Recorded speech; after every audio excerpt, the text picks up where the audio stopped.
आज हम लोग सेकंड लेक्चर देखेंगे सॉल्यूशन का। हम लोग लास्ट क्लास में इनके बारे में कुछ डिस्कशन किए थे। लाइक इन टर्म्स को मैंने एक्सप्लेन कर दिया था, what is the significance of these terms. उसके बाद नॉर्मेलिटी, फॉर्मेलिटी बचा था। ये terms percentage W by W को तुम कैसे सोच सकते हो, जैसे हम लोग परसेंटेज W बाई V को सोचे कि 100 ml में कितना ग्राम होगा सॉल्यूट का, वैसे W बाई W है तो हम लोग बोल सकते हैं कि 100 ग्राम में कितना ग्राम होगा सॉल्यूट का। मोल फ्रैक्शन क्या होता है, moles of any component like moles of solute upon total number of moles will be the mole fraction for solute. Moles of solvent upon total number of moles will be the mole fraction for solvent. Molarity को कैसे define करते हैं हम लोग, ये मात्र एक concentration term है जिसमें नीचे में सॉल्यूशन की जगह सॉल्वेंट इन्वॉल्व होता है, तो इसको ध्यान रखोगे, इंपॉर्टेंट है। Molarity is number of moles of solute present in 1 kg of solvent. Ppm की हम लोग बात करते हैं कि ये कैसे, तो मिलियन में हम लोग इसको डिफाइन, पार्ट्स पर मिलियन, आउट ऑफ मिलियन हम लोग यहाँ पे देखते हैं कि WA upon W total into 10⁶ फॉर्मूले से इसको कैलकुलेट करते हैं। अब ध्यान दो कि मैंने लिखा है कि type A are the concentration terms which are temperature dependent and type B are the concentration terms which are temperature independent. तो कैसे सोचोगे कि कौन से टेम्परेचर डिपेंडेंट होते हैं और कौन से टेम्परेचर इंडिपेंडेंट होते हैं, तो इसके लिए मैंने हाईलाइट किया है कि जिन कंसंट्रेशन टर्म्स में वॉल्यूम इन्वॉल्व हो रहा है all those are temperature dependent concentration terms, और जिनमें भी इन सभी में वॉल्यूम इन्वॉल्व नहीं होता है तो all these are temperature independent concentration terms. ये क्वेश्चन जेई में, नीट में, सभी एग्जाम्स में पूछा हुआ है, तो ये ध्यान देना कि कौन से टेम्परेचर इंडिपेंडेंट होते हैं और कौन से टेम्परेचर डिपेंडेंट होते हैं। इसके बाद हम लोग नॉर्मेलिटी को थोड़ा डिस्कस करते हैं। 11th में हम लोग नॉर्मेलिटी के बारे में बहुत डिटेल में डिस्कस नहीं कर पाते हैं, लेकिन अब हम लोग इसका डिस्कशन कर सकते हैं। तो नॉर्मेलिटी की अगर हम लोग बात करें तो नॉर्मेलिटी को कैसे डिफाइन करते हैं, तो it is number of gram equivalents of solute, number of gram equivalents of solute upon volume of solution in litre. तो number of gram equivalents of solute को हम लोग कैसे लिखते हैं, लाइक नंबर ऑफ मोल्स को कैसे लिखते हो, वेट अपॉन मोलर मास। तो number of gram equivalents is weight of solute, वैसे अगर मान लो ग्राम इक्विवेलेंट सॉल्यूट का है तो wait of solute upon gram equivalent mass of solute. Like molar mass की जगह यहाँ पे क्या आएगा, ग्राम इक्विवेलेंट मास।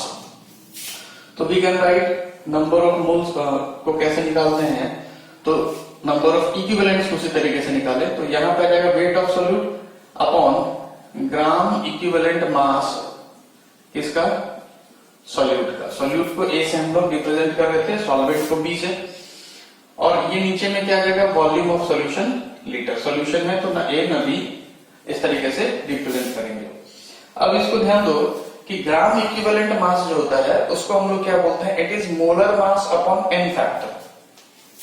तो ये आ जाएगा WA upon MA upon n factor. ये क्या हो गया, it is gram equivalent mass of solute, और इधर क्या आ जाएगा आपका वॉल्यूम इन सॉल्यूशन लीटर, जैसा कि जैसा था।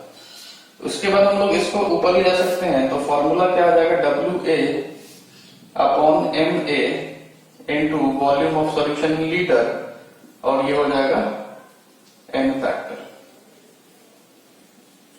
तो यहां से देखो फॉर्मूला निकल के आ गया अपना नॉर्मेलिटी का। ये फॉर्मूला अपने को याद होना चाहिए, रिमेंबर मैंने लिख दिया है। अब ध्यान दो कि नॉर्मेलिटी और मोलैरिटी में क्या डिफरेंस है। लाइक मोल्स और इक्विवेलेंट्स को लेकर के बच्चों को क्लास 11 तक काफी कंफ्यूजन होता है, हम लोग यहाँ पे उसको दूर करेंगे। तो ये टोटल टर्म को तुम ध्यान से देखो, it is weight of solute upon molar mass of solute, that is number of moles of solute, and this is volume of solution litre. और अगर ध्यान से देखें तो इसी टर्म को हम लोग मोलैरिटी बोलते हैं। तो यहां से रिलेशन आ जाएगा क्या, कि normality equals to molarity into n factor, normality equals to molarity into n factor. तो ये भी फॉर्मूला अपने को ध्यान में होना चाहिए। कैसे आता है मैंने इस बात को एक्सप्लेन किया। अब ध्यान दो कि सबसे पहले कि सर हम तो मोलैरिटी तक तो आसानी से कर सकते थे, लेकिन नॉर्मेलिटी के लिए हमको क्या जानकारी चाहिए होगी, एन फैक्टर की जानकारी चाहिए होगी। तो एन फैक्टर अलग अलग केसेस में क्या क्या होता है मैं उस पर आता हूं।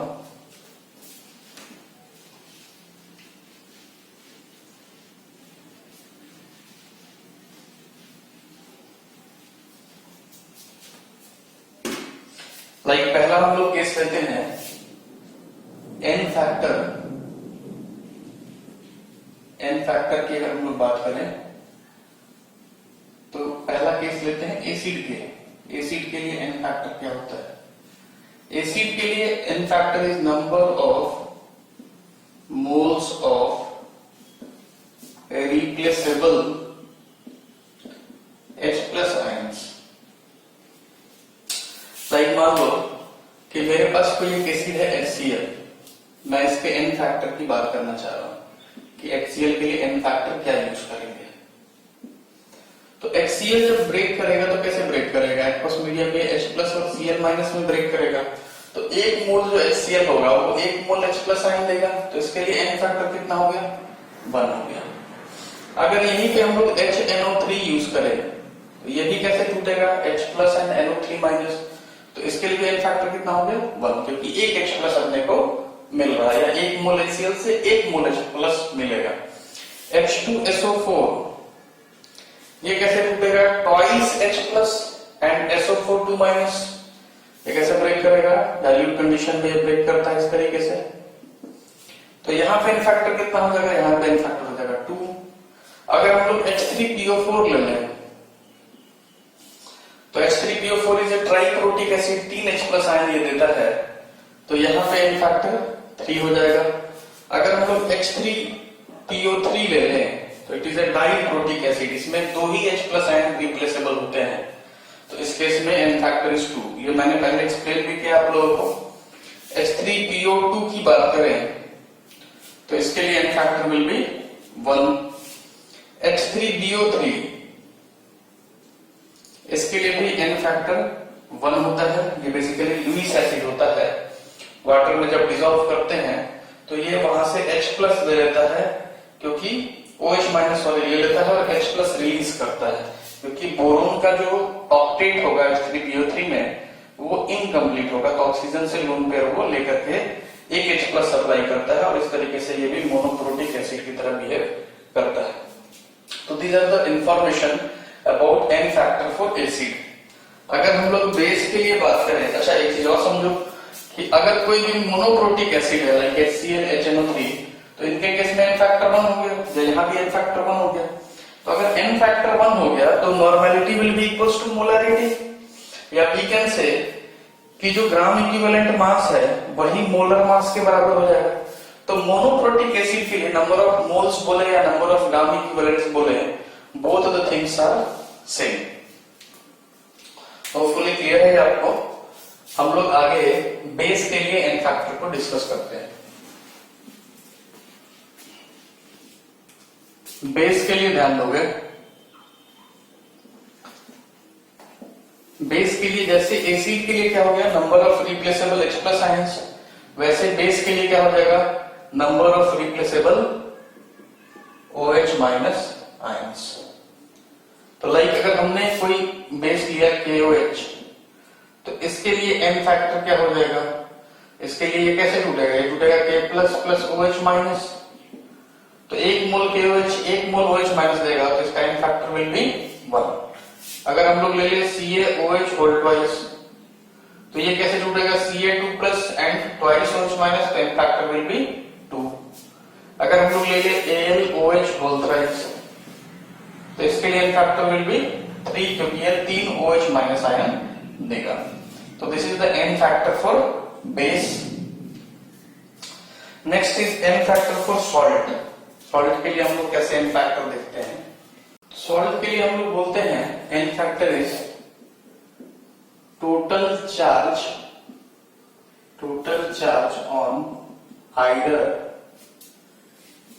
कैटायन और एनायन। तो यहां पे देखो, जैसे मान लो कोई भी मैंने सॉल्ट लिया NaCl, तो NaCl के लिए n फैक्टर क्या होगा? तो ये कैसे इसके जब ब्रेक करेगा तो कैसे ब्रेक करेगा? Na plus and Cl minus. तो charge of cation is +1 and charge of anion is -1। तो दोनों के ऊपर मैग्नीट्यूड ऑफ चार्ज कितना है? 1 ही। तो n factor is total charge on either cation. Cation के ऊपर कितना चार्ज है? 1। एनायन के ऊपर कितना है? तो किसी के ऊपर वाला देख सकते हो, that means it will B unity. अगर हम कैल्शियम क्लोराइड लें तो ये कैसे टूटेगा? Ca2 plus twice Cl minus. तो charge on cation is +2, charge on total charge on anion is -2, magnitude of charge will be 2, तो n factor will be 2।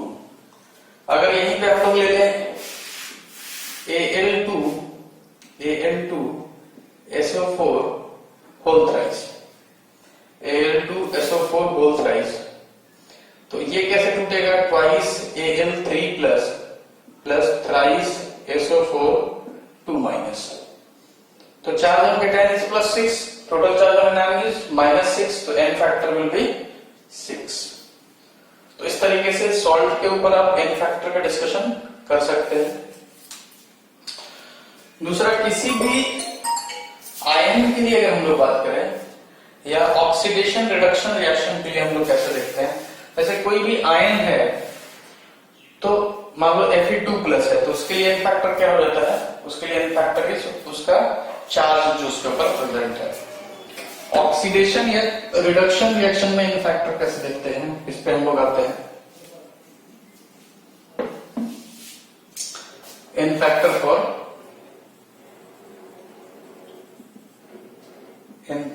For oxidation और रिडक्शन रिएक्शन,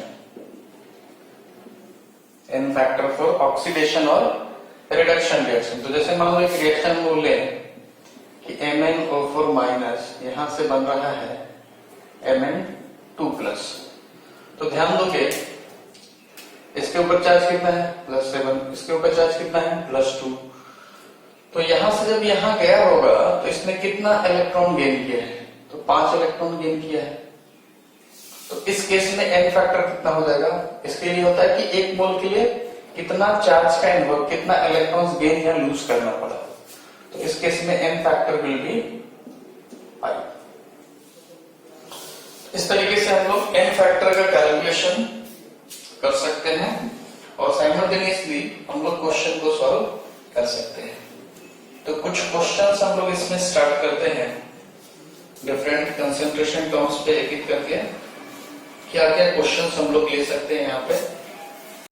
देखिए कुछ क्वेश्चंस हमने यहाँ पे लिख रखा है, इसको हम लोग डिस्कस करते हैं एक एक करके, है ना, जो हम लोग आगे चैप्टर भी यूजफुल होगा। Find the molarity of 40% W/V calcium carbonate solution. इसकी मोलैरिटी कैसे निकालेंगे? हमको क्या दे रखा है? सबसे पहला हमको दे रखा है गिवन 40% W/V CaCO3 सॉल्यूशन। इसका क्या मतलब है? कैल्शियम कार्बोनेट सॉल्यूशन का मतलब हो गया कि यहाँ सॉल्यूट क्या है? Solute is calcium carbonate. Solvent mention नहीं किया है तो इसका मतलब कि सॉल्वेंट क्या होगा? Solvent is water. अब 40% W/V का सिग्निफिकेंस मैं आपको बताया है कि ऊपर जो रहता है उसको हम लोग क्या लेते हैं? सॉल्यूट, और नीचे क्या है? सॉल्यूशन। तो परसेंट का मतलब क्या होता है? Percent means out of 100। तो यानी कि 100 ml सॉल्यूशन में there will be 40 gram calcium carbonate. तो हमको पता चल गया कि W solute that is calcium carbonate is how much? 40 gram. Volume of solution is कितना? 100 ml। मोलैरिटी कैसे कैलकुलेट करेंगे? तो हमको पता है WA/MA into volume in litre, और अगर वॉल्यूम ml में है तो लीटर में कन्वर्ट करने के लिए क्या कर देंगे? ऊपर 1000 का मल्टीप्लिकेशन कर देंगे। तो it will be 40 upon molar mass of calcium carbonate is 100, volume is 100 ml, ऊपर में 1000 का मल्टीप्लिकेशन। तो ये कैंसिल आउट, ये भी कैंसिल आउट, ये कैंसिल आउट। तो यहां से मोलैरिटी कितना आ जा रहा है? इट इज 4 मोल पर लीटर। तो ये हो गया अपने पहले क्वेश्चन का जवाब। अब इसमें देखो मैं तुमको ट्रिक बताता हूं कि इसको तुम कैसे कर सकते हो। हालांकि ये ट्रिक इसी पे बेस्ड है, बट तुम इसको ध्यान में भी रख सकते हो कि जो मोलैरिटी होता है इसको हम लोग 10x अपॉन ml से भी निकाल सकते हैं, where x is percentage W by B। इसी में से कुछ बातों को मैंने क्या किया है, इस तरीके से रिप्रेजेंट कर दिया। तुम इसको भी सॉल्व करोगे तो यही बात आती है। तो यहां से अगर निकालेंगे तो 10x कितना दे रखा है, x is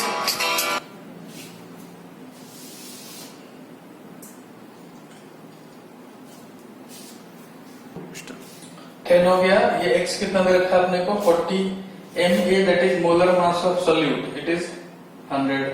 तो यहां से भी तुम सॉल्व करोगे तो आंसर कितना आ जाएगा, 4 आएगा। एक शॉर्टकट फार्मूला होता है इसको कैलकुलेट करने के लिए, कैलकुलेशन थोड़ा सा सिंप्लीफाई हो गया है। सेकंड क्वेश्चन में देखो क्या क्या बातें दे रखी है। Find the amount of solute present in 250 ml of decimolar H2SO4 solution. तो अमाउंट ऑफ सोल्यूट मतलब हमसे क्या पूछा है, WA के बारे में पूछ रहा है। इंफॉर्मेशन क्या है, 250 ml of decimolar H2SO4 solution. इसका मतलब H2SO4 सॉल्यूशन मतलब सॉल्यूट क्या हो गया, सॉल्यूट इज H2SO4। सॉल्वेंट के बारे में अपने को कोई जिक्र नहीं किया है, तो सॉल्वेंट क्या हो जाएगा, सॉल्वेंट विल बी H2O। 250 और डेसीमोलर, तो डेसीमोलर मतलब मोलैरिटी यहाँ पे प्रोवाइडेड है आपको। मोलैरिटी कितनी हो जाएगी, 1/10। लाइक अगर मोलर सॉल्यूशन बोलता है 5 मोलर सॉल्यूशन तो molarity is 5। Semi molar solution, ठीक है, that means molarity will be 1/2। Decimolar that is 1/10, decamolar that is 10, centimolar that is 1/100। इस तरीके से हम लोग देखते हैं। वॉल्यूम प्रोवाइडेड है 250 ml, तो यहां से मोलैरिटी निकालेंगे तो WA अपॉन MA, वॉल्यूम अगर ml में है तो ऊपर में 1000 से डिवाइड करेंगे, मल्टीप्लाई करेंगे ताकि ये लीटर में कन्वर्ट हो जाए। तो मोलैरिटी इज 1/10, WA इज निकालना है हमको, उसको x मान लेते हैं। MA इज कितना, अपने पास H2SO4 है तो इट विल बी 98।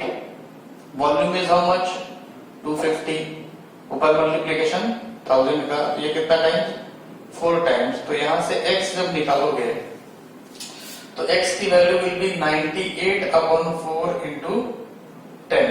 तो इसको अगर काटोगे तो ये 2 से काटो तो ये कितना आ जाएगा, 49। तो दैट मीन्स इसको करोगे तो कितना आ जाएगा, it will B 24.5 upon 10, that means 2.45 gram answer. Next question third देखते हैं हम लोग। थर्ड नंबर क्वेश्चन में क्या है,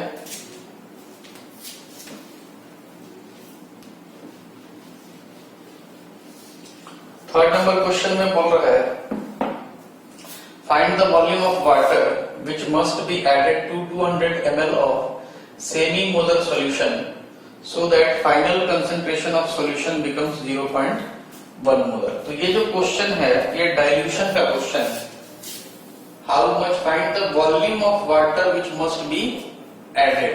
हम लोग वाटर कितना ऐड करें कि 200 ml of semi molar solution such that final concentration becomes 0.1 molar.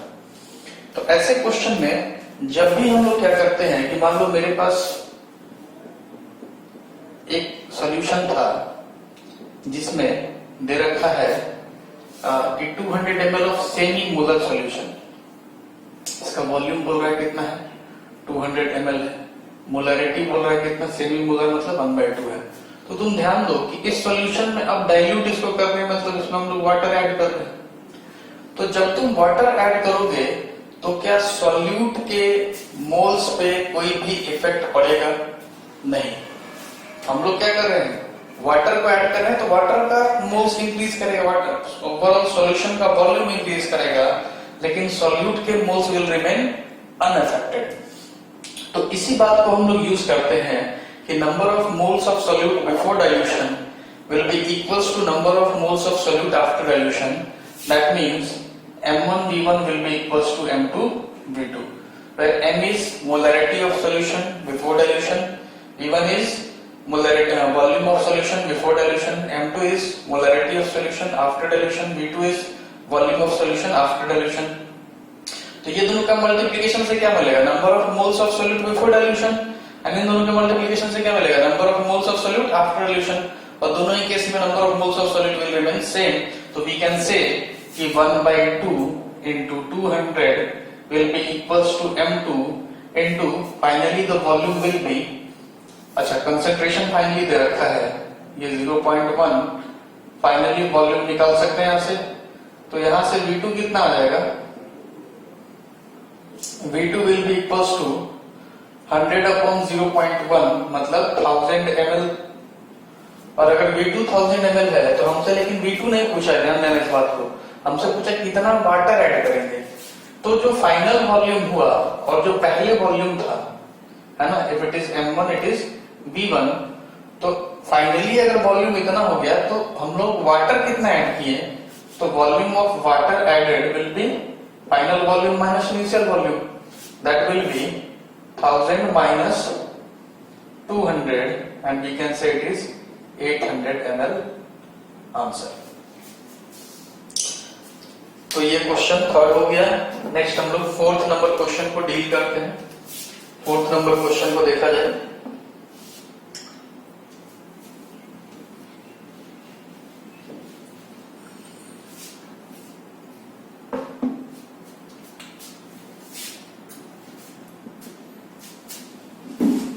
Question number 4 में बोल रहा है find the amount of solute present in 500 ml of semi normal calcium carbonate solution. फिर से हमसे यहां से पूछ रहा क्या है? WA. हमसे पूछ क्या रहा है? WA present in 500 ml. Volume दे रखा है कितना? Volume is 500 ml. आगे बोल रहा है semi normal calcium carbonate solution, मतलब मोलरिटी कितना हो गया? मोलरिटी इज 1/2 और सॉल्यूशन कौन सा है? Calcium carbonate solution. That means कि solute will be calcium carbonate and solvent will be water. तो यहां से अपने को WA निकालना है. कैसे करेंगे? मोलरिटी का फार्मूला सीधे सीधे लगाओ. तो that is WA upon MA into volume. अगर ml में है तो ऊपर में 1000 से मल्टीप्लाई करेंगे ताकि लीटर में आ जाए. तो WA निकालना ही है. इसको x मान लो, मोलरिटी दे रखा है, इट विल बी 1/2. लेकिन यहां पे ध्यान देना, तुमको यूज क्या है? क्या सेमी नॉर्मल, मोलर नहीं है. ध्यान देना, तुमको क्या दे रखा है? नॉर्मेलिटी क्वेश्चन में दे रखा है. तो अब अगर नॉर्मेलिटी तुमको निकालना है तो यहाँ पे n फैक्टर आ जाएगा, n फैक्टर भी इन्वॉल्व होगा. अब ध्यान देना, नॉर्मेलिटी 1/2, x तो हम लोग जो निकालना है rate of solute, Ma calcium carbonate का मोलर मास कितना? It will be 100. नीचे में वॉल्यूम ml में इट विल बी 500 ml. ऊपर 1000 का मल्टीप्लिकेशन. लेकिन यहाँ पे n फैक्टर भी इन्वॉल्व होगा. और जैसा कि मैंने अभी आपको बताया है कि सॉल्ट के लिए n factor is total charge on either cation और एनायन. तो कैल्शियम कार्बोनेट कैसे टूटेगा? Ca2+ and CO3 2-. तो charge of cation is +2, charge of anion is -2, magnitude of charge will be 2, so n factor will be 2. तो हम लोग यहाँ पे 2 रख सकते हैं. तो यहां से कैलकुलेट करो तो ये 100 से ये जाएगा, ये भी जाएगा. तो x की वैल्यू यहां से कितनी आ जाएगी? It will B 50/4. 50/4 that means x की वैल्यू विल बी 12.5. वेट निकालना है तो ये ग्राम में आएगा. तो ये हो गया अपना आंसर. नेक्स्ट क्वेश्चन नंबर 5 लेते हैं हम लोग. 5 नंबर क्वेश्चन मैं यहीं पे कर देता हूं. देखो कि हमसे पूछ रहा है कि 0.4 मोलर H3PO4 है और इसके लिए नॉर्मेलिटी क्या होगा? फिल इन द ब्लैंक्स का क्वेश्चन है. तो मोलरिटी और नॉर्मेलिटी के बीच में मैंने तुमको रिलेशन बताया था कि normality equals to molarity into n factor. तो n factor H3PO4 is a triprotic acid. ये जब तुम वाटर में इसको डिसॉल्व करते हो तो ये 3H+ आयन देता है. तो इस केस में हमको क्या करना होगा? n फैक्टर 3 मतलब 0.4 × 3. तो आंसर विल बी 1.2 नॉर्मल. दूसरा बोल रहा है 0.2 नॉर्मल H3PO4 मोलैरिटी निकालिए, तो molarity will B normality upon n factor. लेकिन यहां ध्यान दोगे तो n फैक्टर H3PO2 के पास एक ही रिप्लेसेबल H प्लस आयन होता है, क्योंकि एक ही हाइड्रोजन जो है वो ऑक्सीजन से कनेक्टेड होता है। तो 0.2 upon 1 that means it is 0.2, यानी कि यहाँ मोलैरिटी और नॉर्मलिटी दोनों ही क्या होगा, सेम होगा। अगर n फैक्टर 1 है तो molarity will be equals to normality और number of gram equivalents will be equals to number of moles.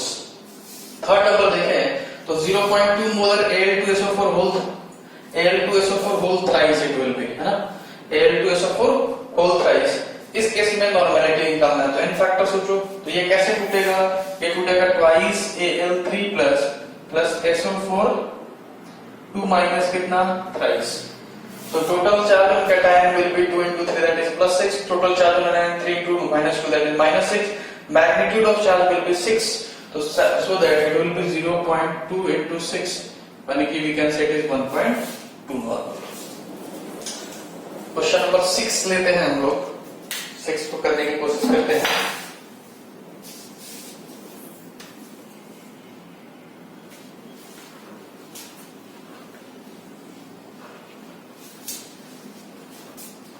Question number 6 में बोल रहा है find the resultant normality if 500 ml of 0.1 molar H2SO4 solution is mixed with 500 ml of 0.1 molar HCl solution।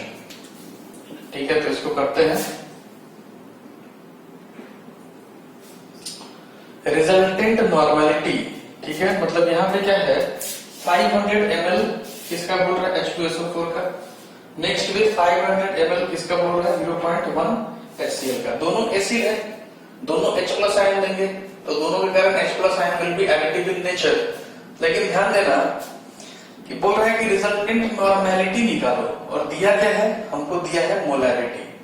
तो resultant normality का जो formula होता है, resultant normality जो हम लोग निकालते हैं दैट इज N1V1, अगर दोनों एसिड है या दोनों बेस है तो it will B N1V1 plus N2V2 upon V1 plus V2। ये कैसे आ रहा है, N1V1 will give number of gram equivalents of H plus due to first acid solution, N2V2 will be number of gram equivalents of H plus due to second acid solution, and V1 plus V2 मतलब final volume of solution. तो ये basically क्या है, total number of gram equivalents of solute upon total volume of solution, that will B result normality.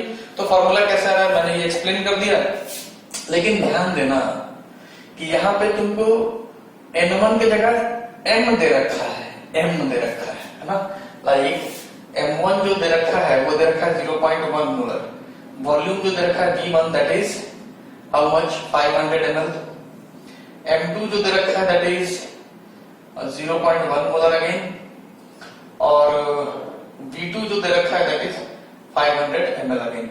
लेकिन हमको चाहिए क्या, N चाहिए। तो पहला एसिड जो है H2SO4 that is diprotic acid, तो उसमें हमको N फैक्टर को इन्वॉल्व करना पड़ेगा। तो इस केस में जो नॉर्मलिटी हो जाएगी वो कितनी हो जाएगी, 0.1 into 2, क्योंकि N फैक्टर 2 होगा तो इट इज 0.2। लेकिन यहाँ चूंकि ये मोनोप्रोटिक एसिड है तो इसका जो N होगा, N फैक्टर 1 है, तो molarity will be equals to normality. तो यहाँ पे हम लोग इसको रख सकते हैं फॉर्मूला में सीधे सीधे कि 0.2 into 500 plus 0.1 into 500 divided by 1000। तो ये कितना आ जाएगा, 500 अगर हम लोग कॉमन ले लें तो हो जाएगा 0.3 into 500 डिवाइडेड बाई 1000, तो ये जाएगा 2 टाइम्स, तो इट विल बी 0.15 आंसर, 0.15 करके इसका आंसर आ जाएगा।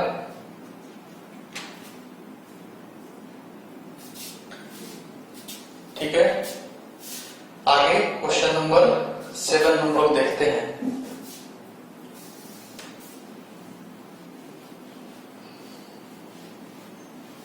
क्वेश्चन नंबर 7 में क्या बोल रहा है कि 100 gram of ethanol solution, 100 gram of ethanol solution contains 46 gram of solute, find the mole fraction of solvent. ये क्वेश्चन जो है मोल फ्रैक्शन पे बेस्ड है, तो हमारे पास क्या क्या डिटेल है हम थोड़ा सा लिख लेते हैं।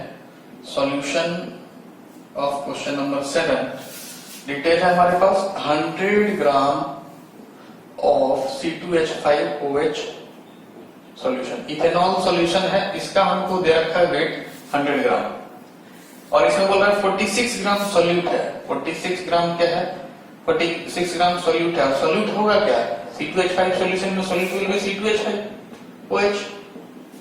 सॉल्वेंट क्या होगा, सॉल्वेंट विल बी H2O। तो मोल फ्रैक्शन क्या होता है, बोल रहा है मोल फ्रैक्शन किसका निकालो, सॉल्वेंट का।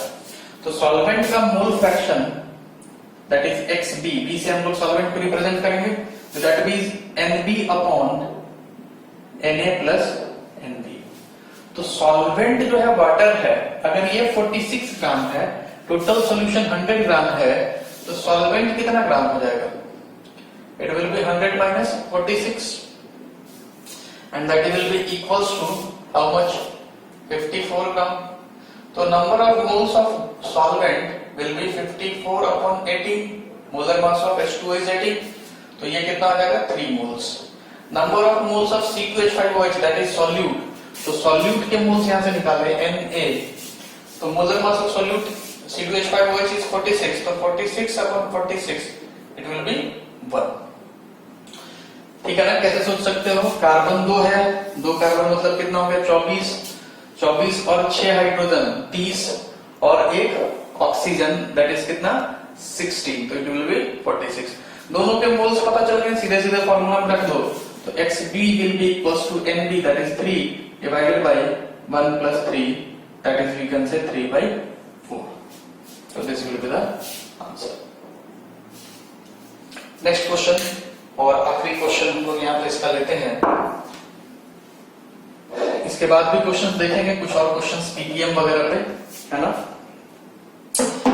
बट इस स्लाइड का आखिरी क्वेश्चन है ये सॉल्यूशन पर क्वेश्चन नंबर 8। इसमें क्या बोल रहा है अपने से, what amount of urea, WA पूछ रहा है, W यूरिया पूछ रहा है, ठीक है ना, सॉल्यूट के वेट की बात करना चाह रहा है। यूरिया का मोलर मास दे रखा है कितना 60 ग्राम पर mole, should be dissolved in 72 gram of water. कितना ग्राम वाटर, 72 ग्राम वाटर, यानी कि WB दे रखा है अपने को 72 ग्राम।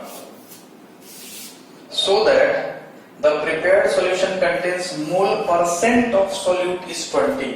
क्या बोल रहा है, mole percent of solute is equals to 20। What is mole percent? हमको तो पता है mole fraction, तो fraction into 100 is always percentage, ठीक है। तो अगर हम लोग mole percent solute का बोलेंगे तो that will be WA upon WA plus WB into 100। It will be the mole fraction of solute multiplied by 100 will always give percentage। तो इसकी वैल्यू हमको 20 दे रखी है। अब ध्यान देना, अच्छा ये सॉरी WA मैंने लिख दिया क्या, मोल की टर्म्स में होते हैं Na और ये भी क्या Na और ये क्या Nb। It is the mole fraction, mole fraction into 100 will be percentage।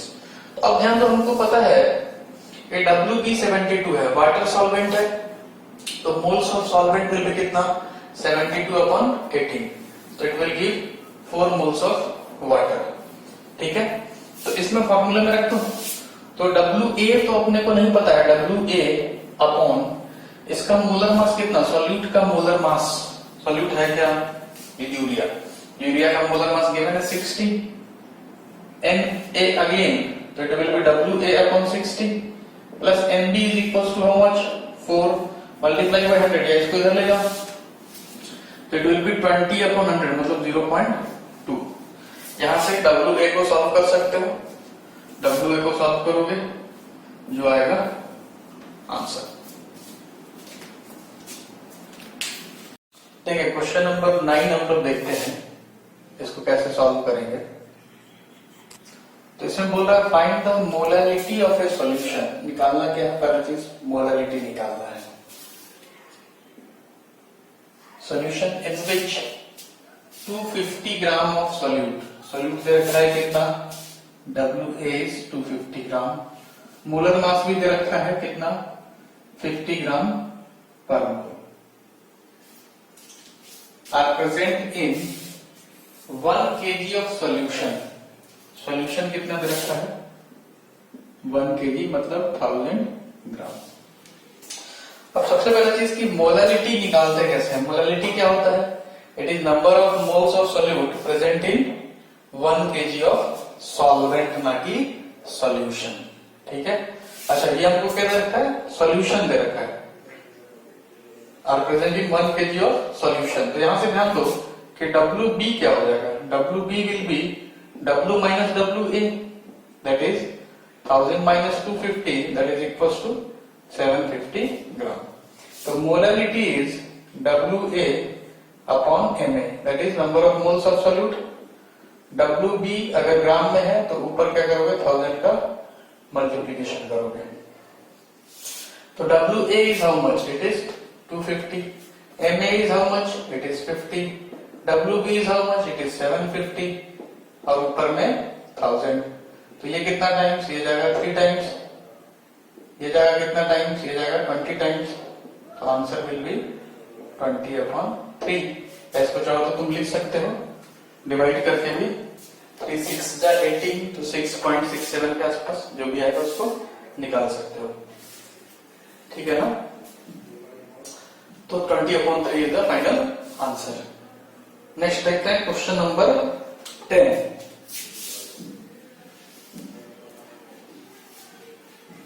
Question number 10 में देखो पूछ रहा फाइंड द मोलारिटी। फिर से निकालना क्या है, मोलारिटी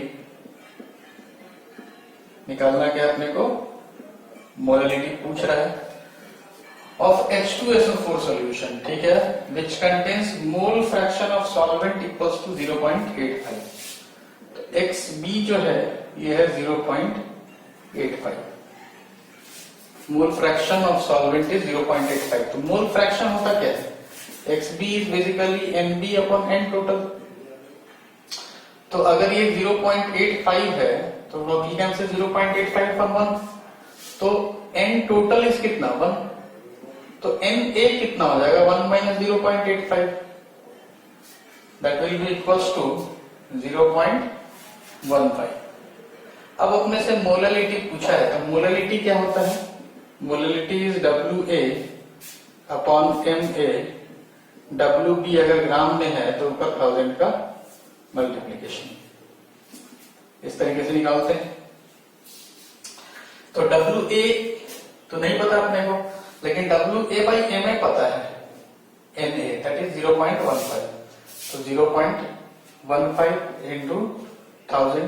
WB नहीं पता है लेकिन हमको NB पता है, NB इज कितना 0.85।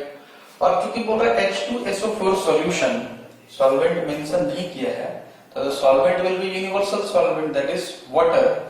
तो अगर हमको मोल्स पता है तो यहाँ अगर हम लोग उसके मोलर मास से मल्टीप्लाई कर दें तो हमको उसका वेट निकल जाएगा। तो इट विल बी 0.85 इंटू 80। तो यहां से कैलकुलेट कर सकते हो मोलारिटी को।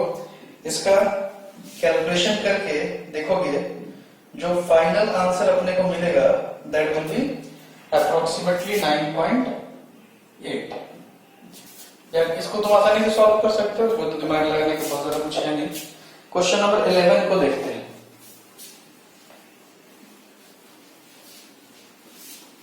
क्वेश्चन नंबर 11 में ध्यान दो क्या पूछ रहा है अपने से। बोल रहा है 500 ml of a solution contains 6 gram of urea. If density of solution is this much, find the molarity of solution. तो मोलारिटी पूछ रहा है, ठीक है, डेंसिटी दे रखा है। तो इससे हम लोग इसको कैसे कैलकुलेट करेंगे। पूछ क्या रहा है अपने से, मोलारिटी बोल रहा है 500 ml है सॉल्यूशन का, इसमें 6 ग्राम क्या है, यूरिया है। सॉल्यूशन क्या बोल रहा है, इसका डेंसिटी दे रखा है 1.052 ग्राम पर ml। तो हमको अगर यहां से मोलारिटी निकालना हो तो मोलारिटी क्या होता है, WA upon MA into volume अगर ml में है तो मल्टीप्लाई कर दोगे ऊपर 1000 से, ये मोलैरिटी का फॉर्मूला। तो WA कितना है, यूरिया है 6 ग्राम, यूरिया सॉल्यूशन की हम लोग बात कर रहे हैं यहाँ पे।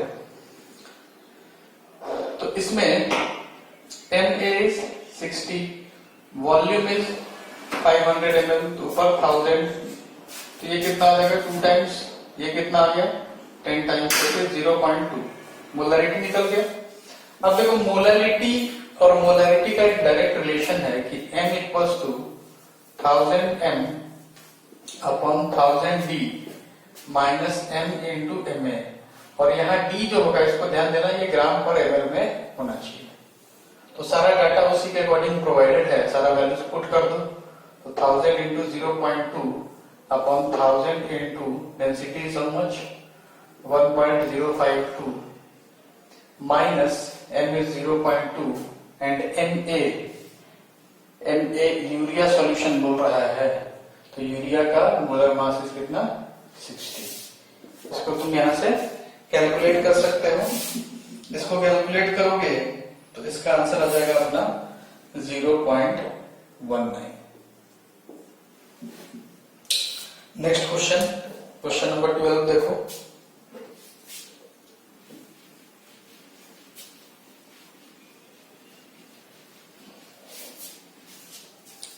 क्वेश्चन नंबर 12 में बोल रहा है 500 gram of A toothpaste sample, 500 gram of A toothpaste sample contains 0.2 gram of fluoride, 0.2 gram of fluoride.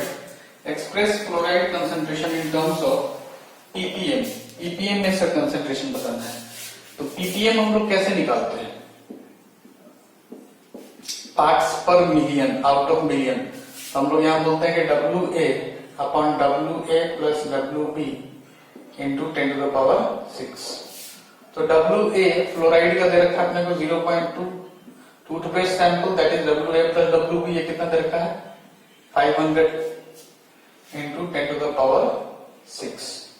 तो इसको कैलकुलेट कर सकते हो, इसको कैलकुलेट करोगे तो ये वैल्यू कितनी आ जाएगी, it will be equals to 400। तो ppm में जो कंसेंट्रेशन आ रहा है पार्ट्स पर मिलियन में, it will B 400। Last question, find the molarity of 40% W/W NaOH solution. Find the molality of 40% W/W NaOH solution. तो 40% W/W NaOH का मतलब क्या हो गया, 40% W/W NaOH solution का मतलब क्या होगा कि 100 ग्राम दे रखा है सॉल्यूशन में, जो NaOH होगा वो कितना होगा, इट विल बी 40 ग्राम। तो 40 ग्राम हो गया सॉल्यूट और 100 ग्राम हो गया सॉल्यूशन, तो सॉल्वेंट कितना हो गया, it is 100 minus 40 that will B 60 ग्राम। तो मोलालिटी क्या होता है WA अपॉन MA, WB अगर ग्राम में है तो ऊपर में 1000 का मल्टीप्लीकेशन। तो WA is 40, MA is NaOH का molar mass, it is also 40, WB is 60, ऊपर में 1000 का मल्टीप्लीकेशन। तो ये